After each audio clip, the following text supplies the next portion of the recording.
마태복음 5장 3절과 48절 말씀을 다 같이 읽겠습니다. 다 같이요. 심령이 가난한 자는 복이 있나니 천국이 그들의 것이며. 48절. 그러므로 하늘에 계신 너희 아버지의 온전하심과 같이 너희도 온전하라. 아멘. 오늘 본문은 마태복음 5장 1절부터 48절까지 내용을 포함하고 있습니다. 성경 66권에 어느 말씀이든지 귀하지 않은 게 없겠지만 특별히 예수님의 생애와 교훈에 관련된 이 복음서 내용은 굉장히 중요하게 여기고 있습니다. 신앙생활 하려는 사람들에게는 정말 복음서는 상당히 우리가 깊이 이해를 하게 되는데, 그 중에서 마태복음 5장에서 7장까지 나오는 이 산상설교, 이 부분은 정말 귀한 교훈으로 여겨지고 있습니다. 산상보훈 혹은 산상수훈 이렇게 이야기하는데, 산상수훈이 뭐냐? 이 땅을 살아가는데 하나님의 백성들이 어떻게 살아갈 것인가, 이것을 얘기해 주는 게 산상설교입니다. 이 산상설교는 아주 아름다운 내용들이 많이 있어서 천국 복음의 대헌장 이렇게 얘기하는 사람도 있고, 또 어떤 사람은 인간 윤리의 최고봉이다 이렇게 말하는 분도 있습니다. 또 어떤 분은 뭐라고 하냐면 수백 개의 보석으로 꾸며진 왕관이다 이렇게 얘기합니다. 그 중에 산상수훈 안에 있는 팔복은 산상수훈을 여는 열쇠다 이렇게 말들을 하고 있습니다. 그러니까 예수님의 산상설교는 팔복을 통하여 진정한 복을 받은 사람이 어떤 사람이며 진정으로 하나님의 나라에 속한 자들이 어떤 자들인가 하는 것을 분명히 보여주고 있습니다.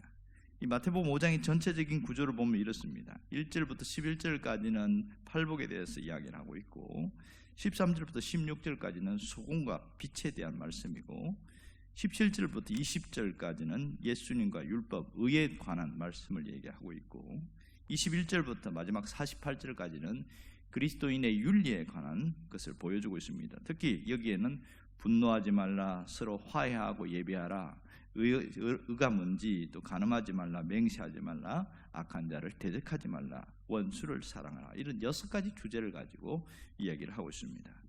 우리가 우선적으로 살펴봐야 될 것은 마태복음의 구조의 특징인데요, 이 마태복음 마치 천으로 그러니까 뭔가 날실과 그러니까 시실과 날실로가 이렇게 연결을 했었던 것처럼 이 예수님의 생애와 교훈이 계속 번갈아가면서 이어지는데, 그 속에 그 천국의 윤리, 복음, 이것이 예수님의 가르침과 삶이 함께 가고 있어요. 그러니까 이게 하나로 가고 있습니다. 예수님이 가르치기만 한 게 아니고 친히 또 그렇게 사셨고 또 그 말씀대로 살아가라, 이게 핵심입니다. 그러니까 신앙을 가진 사람들이 어떤 삶을 살아가야 하는 것을 분명하게 이야기하는 부분이 바로 여기라고 할 수 있겠지요.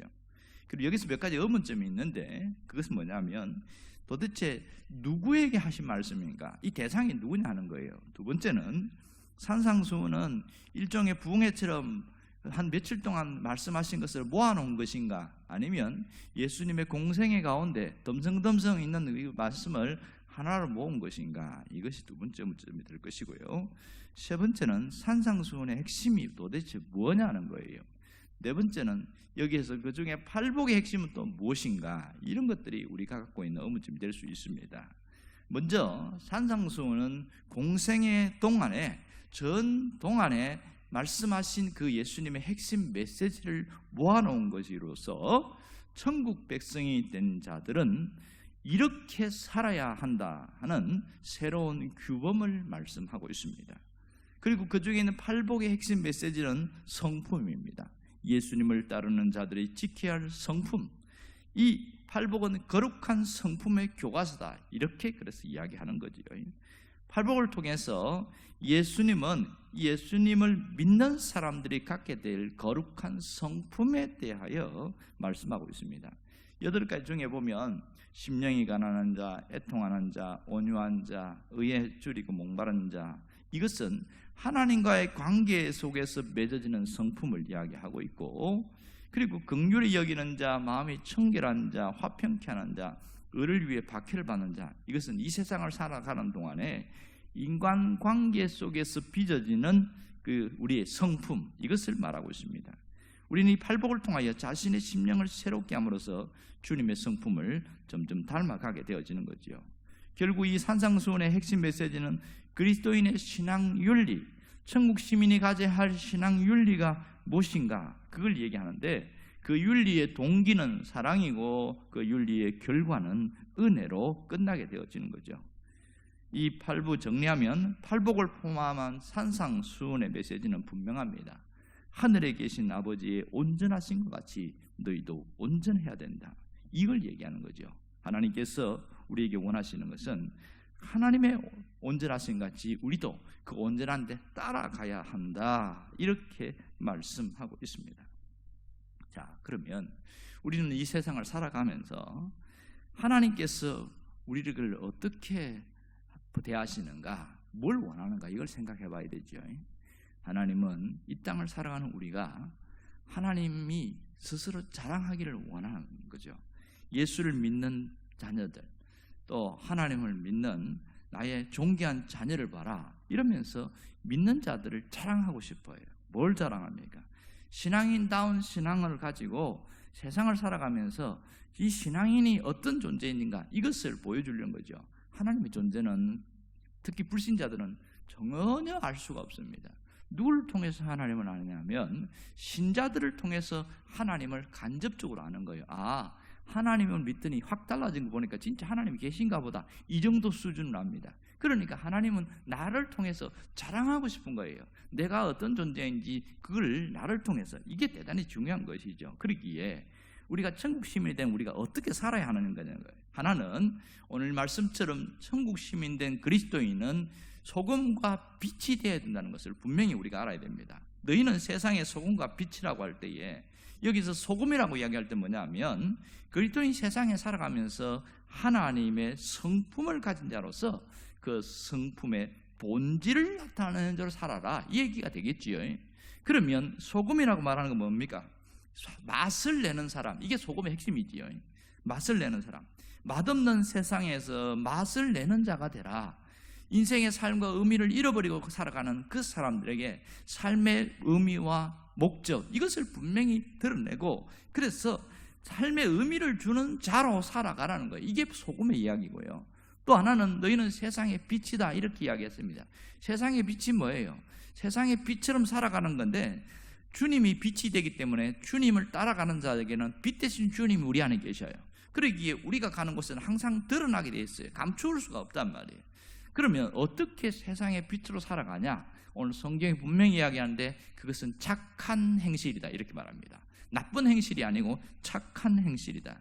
에베소서 5장 8절 9절에도 보면 너희가 전에는 어둠이더니 이제는 주 안에서 빛이라, 분명히 이야기하고 있죠.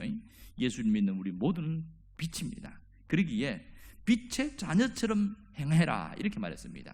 빛의 열매는 모든 착함과 의로움과 진실함이 있느니라. 이게 빛입니다. 예수님도 뭐라고 그러냐면 우리의 착한 행실을 보고 하늘에 계신 우리 아버지를 알게 된다, 이 얘기를 하고 있는 겁니다. 그래서 이 착한 행실을 통해서 결국은 결과가 뭐냐? 하나님 아버지께 영광을 돌리는 자가 되라. 이게 빛이에요.